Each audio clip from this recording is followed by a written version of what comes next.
Hi வணக்கம் நண்பா. இன்னைக்கு ரீசெண்டா வெளியான கூலி படத்துல நடிச்ச நடிகைகளும் அவங்களோட ஏஜை பத்தி பார்க்க போறோம். வாங்க வீடியோக்குள்ள போலாம்.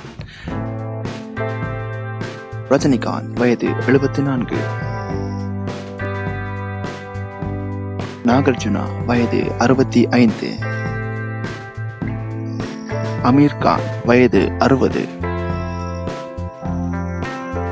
சௌபின் ஷாஹிர் வயது 41. சத்யராஜ் வயது 70.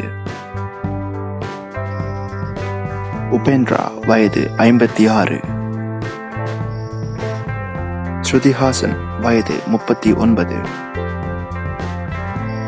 பூஜா ஹெக்டே வயது 34. ரச்சிதா ராம் வயது 32. கண்ணா ரவி வயது 35.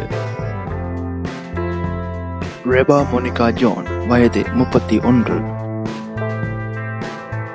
மோனிஷா பிளெஸி வயது 26. காளி வெங்கட் வயது 42. திலீபன் வயது 45. கராத்தே கார்த்தி வயது 48.